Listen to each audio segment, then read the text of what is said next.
Fully program provided for board. Now the session will be addressed by Jane Asrapati on program. the Gurupatad Tundam Avanganasagojam Rakashukla Prahamisram Atarkyam Praivaram माननीय सुरेश सोनी जी, प्रज्ञा प्रवाह के अन्य प्रांतों के संयोजक बंधुओं, इस भव्य कार्यक्रम में आए हुए लोक प्रज्ञा के कार्यकर्ता भाई बहनों, सबको मेरा विनम्र वंदन। मुझे कहा गया है प्रज्ञा प्रवाह के बारे में थोड़ी सी जानकारी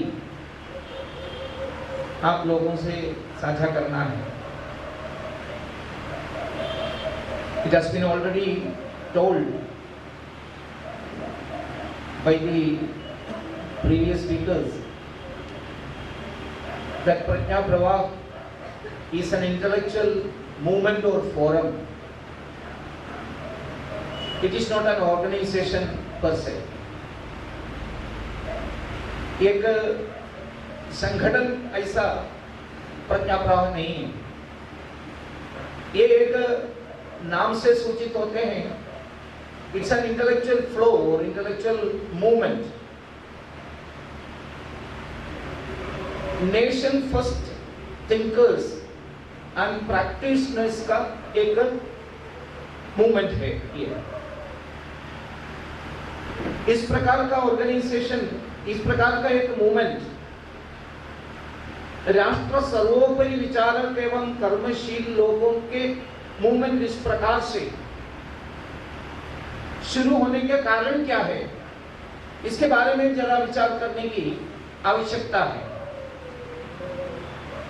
राष्ट्र इस शब्द हम सभी को इसका पूरा मतलब मालूम है। राष्ट्र यानी केवल एक पीस ऑफ लैंड नहीं है। It's not a land having some specific boundaries. सही अर्थ में राष्ट्र यानी एक विचार है, एक दर्शन है। भारत ऐसा देखा है तो एक दर्शन है। इस दर्शन या विचार केवल इस भूखंड में रहने वाले लोगों के लिए केवल नहीं है, ये पूरे विश्व के लिए नहीं है, ये पूरे संसार के लिए है। It's for the whole universe, animate and inanimate. ऐसे पूरे विश्व के लिए एक दर्शन अगर पैदा हुआ है तो वो भारतीय दर्शन है। हमारे इस देश नहीं तो इस राष्ट्र भारत ज्ञान की भूमि है, ऐसी प्रसिद्धि है इसकी। भारत इस नाम का भी अगर अर्थ निकाला है तो grammarians used to analyze this word Bharat like this, that the people or society who are imbibing bliss while giving knowledge to others or attaining knowledge to themselves, that land is known as Bharat. जो ज्ञान देने से, ज्ञान पाने से दोनों प्रकार का आनंद अनुभव करते हैं, एक्सपीरियंसिंग द utmost bliss और ecstasy, ऐसे समाज कहाँ रहते हैं, उस जगह का नाम है भारत। हमारे यहाँ का एक शैली है भाषाओं में, किसी व्यक्ति को, किसी स्थान को, किसी चीज को नाम देने के पहले हमारे भारतीय भाषा में ऐसा एक अनन्य क्रम है। उस व्यक्ति आगे चलकर कौन बनने वाला है, where he is up to, who is he going to become, what is his potentiality or what is its potentiality, characteristics, properties, इसके बारे में सोचकर ही नाम देते हैं। नाम किसी बाह्य कारणों से देने का प्रथा भारतीय भाषा में नहीं है। इस प्रकार इस देश को नाम देने के समय हमारे पूर्वजों ने बहुत बार सोचा, इसलिए इस भारत नाम दिया है। भारत नाम का अर्थ क्या है? ये दो शब्दों का जोड़ है, भास अधिक प्लस रत, दो शब्द है। भास मतलब, भा मतलब संस्कृत इस रूप का अर्थ प्रकाश अथवा ज्ञान है।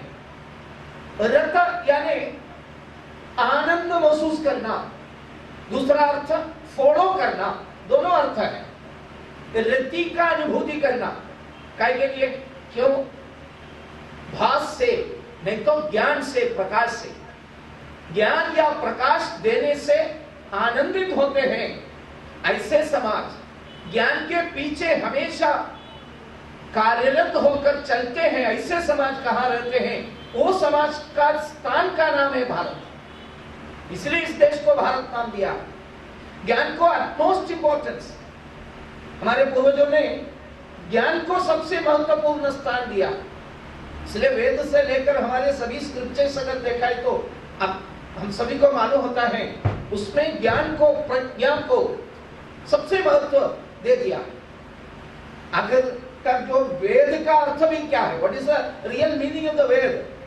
वेद itself is synonymous to knowledge. इसका मीनिंग नॉलेज ही है। सभी स्क्रिप्चर्स, उपनिषद, भगवत गीता सबसे महत्व इस ज्ञान को देते हैं।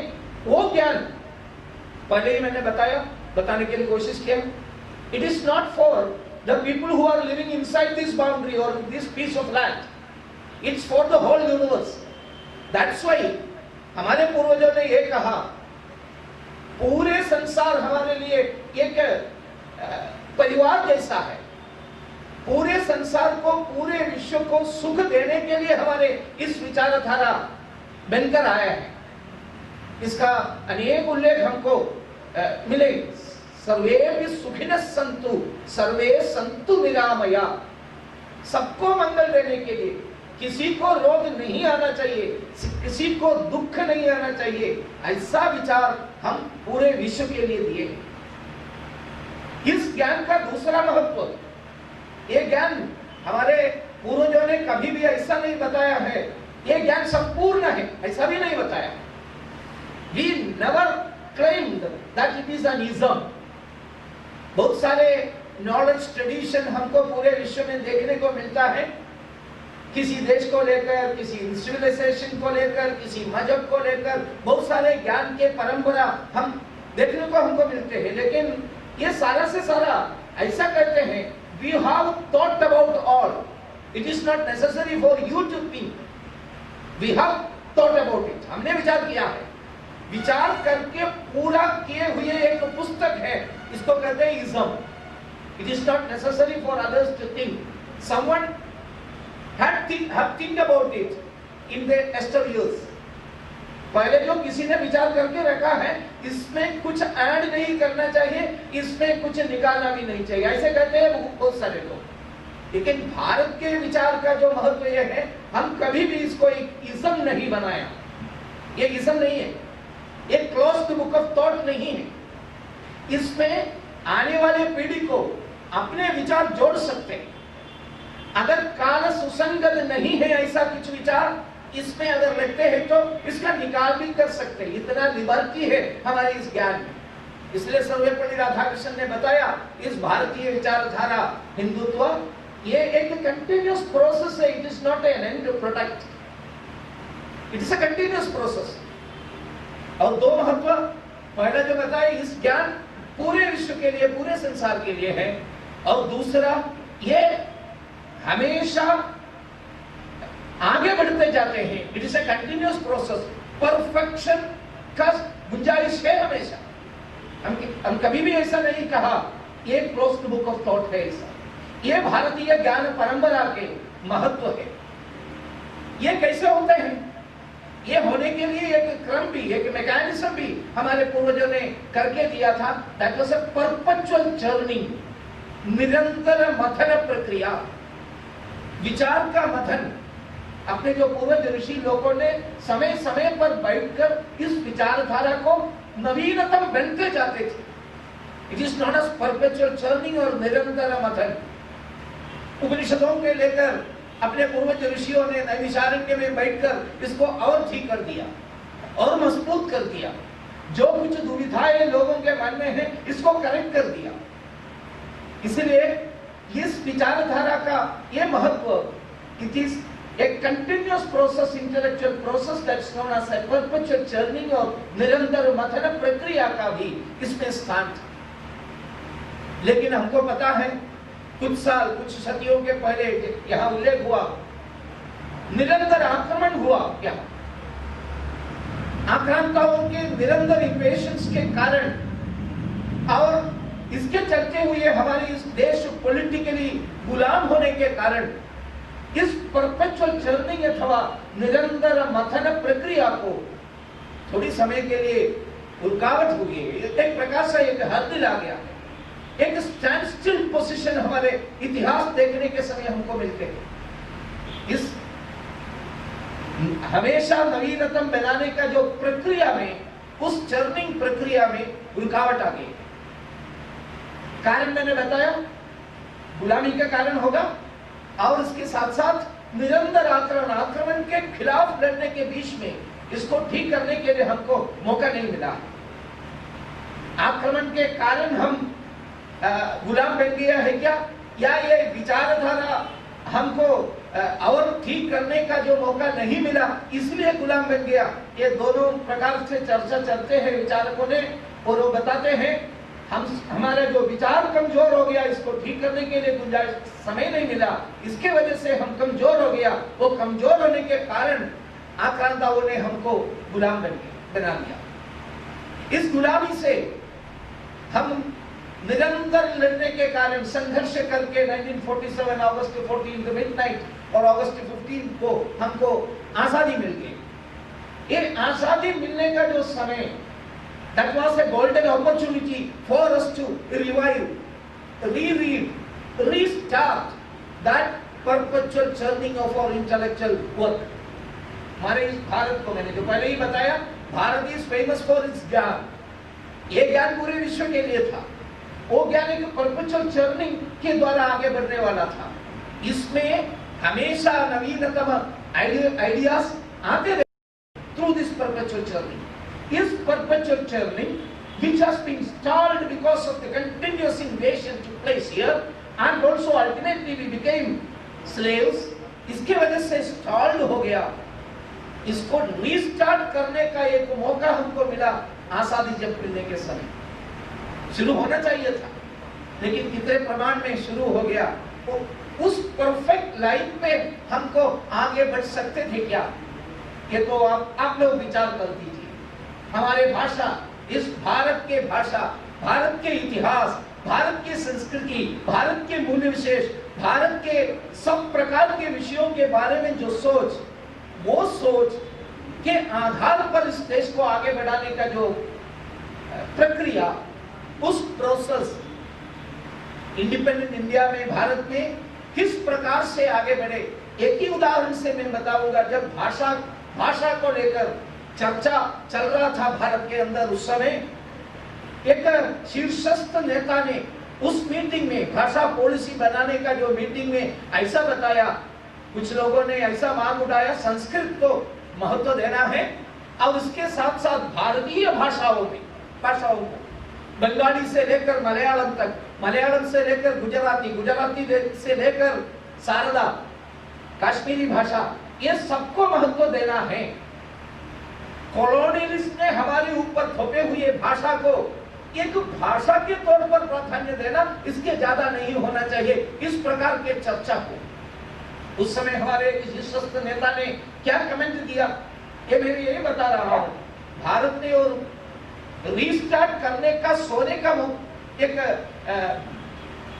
ओकेजन, एक गोल्डन अपॉर्चुनिटी वो कैसे हमने खोया, ये एक इस शब्द से आपको मालूम हो जाएगा। वो शीर्षस्थ नेता ने बताया, what are you talking about Sanskrit?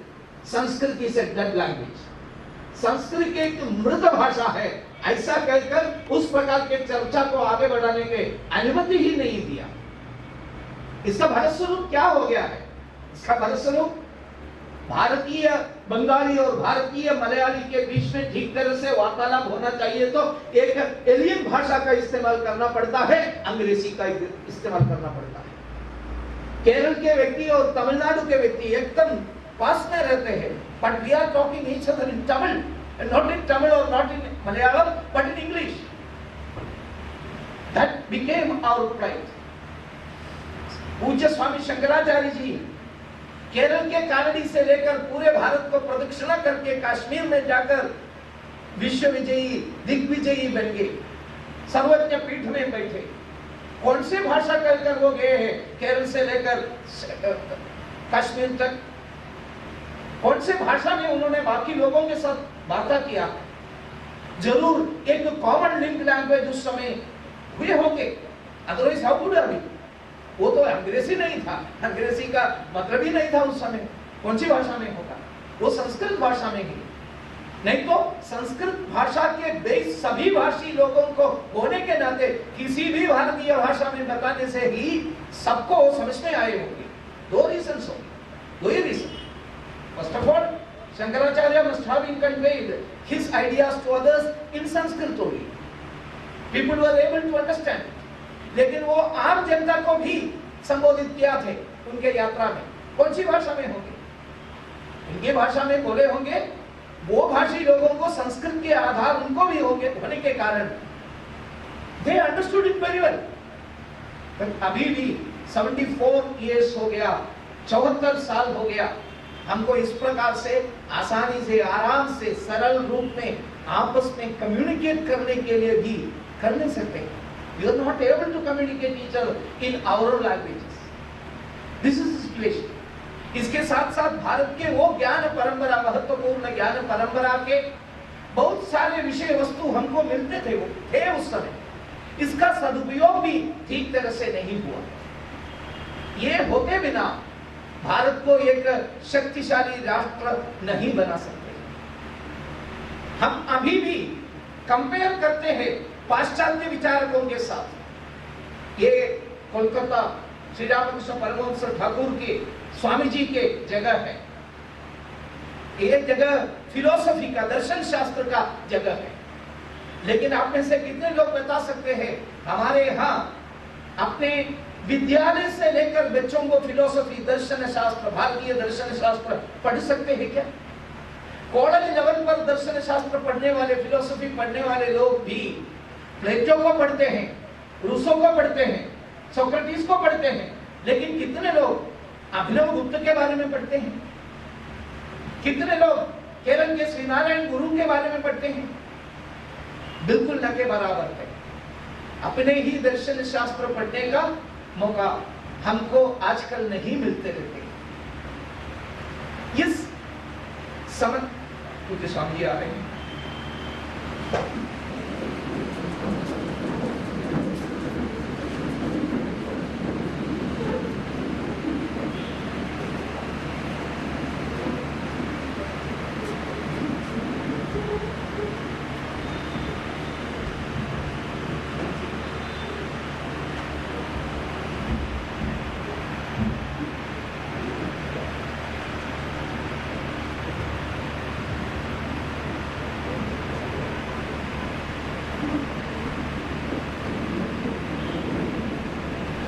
मैं तो कंक्लूड कर रहा हूं, इस प्रकार की एक सिचुएशन हमारे इस देश में है।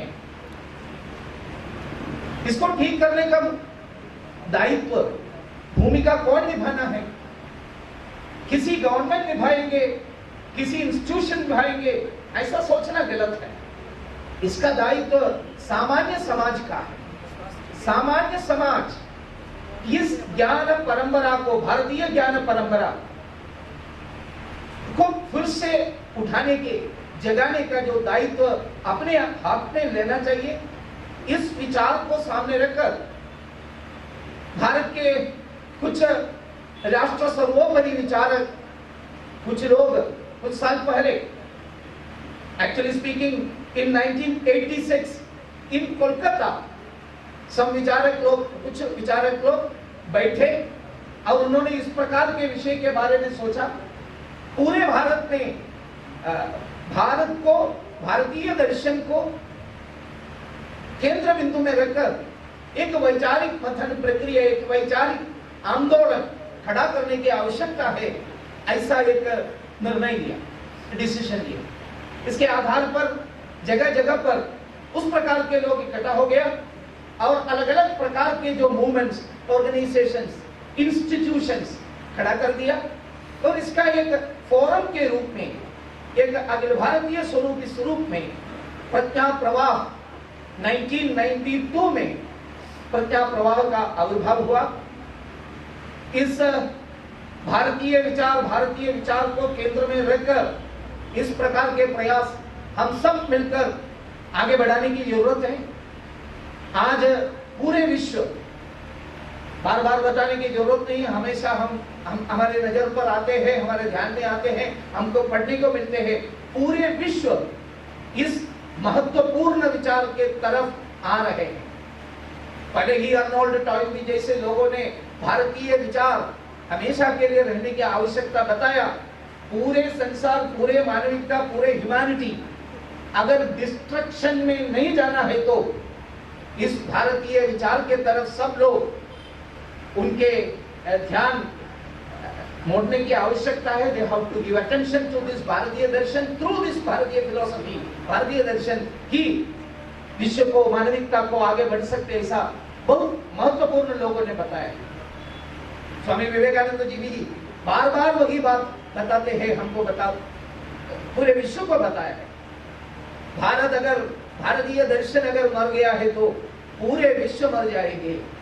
क्या किस प्रकार का एक डिस्ट्रक्शन, डेंजर हमारे सामने आ जाएगा। Lust and luxury will became male and female deities, ऐसा करके उन्होंने बताया था। मैं आप जैसे लोगों के सामने ये सब बताने की जरूरत नहीं। अभी आधुनिक विचारकों ने भी इस प्रकार अभी का जो डेंजर हम सामने करते हैं, उस डेंजर को सॉल्व करने के लिए भारतीय पद्धति में आने की जरूरत है, ऐसा बताते हैं। अब इसे कई लोगों को मालूम होगा, युवान नोएल हरारी करके एक जूइश राइटर, सैपियंस करके बहुत जाने माने पुस्तक उन्होंने लिखा है। उनका जो पिछले साल एक नया पुस्तक आ गया, 21 lessons for the 21st century, 21वीं सदी के लिए 21 पाठ, ऐसा करके एक पुस्तक उन्होंने लिखा। I am not saying that is fully in what you say in support of our ideology, but still in between lines, in between words अगर आप पढ़ा है तो आपको मालूम होगा ये पूरे विश्व किस प्रकार के खतरे में आगे जाते हैं। इससे निकलने, इससे मोचन मिलने के लिए, मुक्ति मिलने के लिए उन्होंने 21st लेसन, पूरा 21 लेसन है, इसमें राष्ट्र के बारे में, संकुचित राष्ट्रवाद के खिलाफ, संकुचित मतवाद के खिलाफ, ये सब उन्होंने बताया। आज के जो बिग डाटा इकट्ठा करके कुछ लोगों ने कहीं पर बैठकर पूरे विश्व को कंट्रोल में लेने के लिए एल्गोरिथम बनाने के जो विषय के बारे में, ये सब उन्होंने बताया। एक जगह उन्होंने बताया, big data is watching you, it is going to control you, it is going to fix what which you want to like, which you want to buy. इसके बारे में बिग डाटा एल्गोरिथम्स तैयार करते रहते हैं। इस प्रकार के नेगेटिव बात सब 20 अध्यायों में बताने के बाद 21वीं यानी 21st लेसन उन्होंने शुरू करते हैं। वो बताया है, मैंने इतना नेगेटिव, नकारात्मक बात बताया, आप लोगों को लगेगा इससे बचने का मार्ग क्या है। उन्होंने बताया, one and only one way, that is to look into your mind, meditation is the only way। और उसमें उन्होंने विपස්සना के भारतीय पद्धति के बारे में वो बताते हैं, बिग डाटा आपके माइंड को कंट्रोल करने के पहले आप आपके मन के कंट्रोल स्वयं ले लीजिए। So you have to control your mind, look in your mind, meditation, ध्यान, एक ही मार्ग बचे है। ऐसा मैंने ये उदाहरण इसलिए बताया, पूरे विश्व में इस प्रकार का सोच चल रहा है। उस सोच के अनुसार कितने प्रमाण में हम तैयार कर रहे हैं, हम स्वयं वो तैयारी के लिए एक प्रयास पूरे भारत में ऐसा एक प्रयास चल रहा है। उस प्रयास का नाम है प्रज्ञा प्रवास। ये प्रज्ञा प्रवास से जुड़े हुए बंगाल के संस्था है, पश्चिम बंगाल में वो काम करते हैं। उस संस्था का नाम है लोक प्रज्ञा। वो लोक प्रज्ञा के तत्वावधान में एक अजेय भारत सशक्त भारत करके एक अच्छा पुस्तक का जो निर्माण हुआ, इसके जो विमोचन कार्यक्रम में आए हुए सभी लोगों को मैं बधाई दे रहा हूँ। सबको धन्यवाद देकर मेरा ये 4 शब्द यहाँ समाप्त कर रहा हूँ। वंदे मातरम। শ্রী জগন্নাথ নন্দকুমারজির ভাষণে সংযুক্ত আমাদের অসীম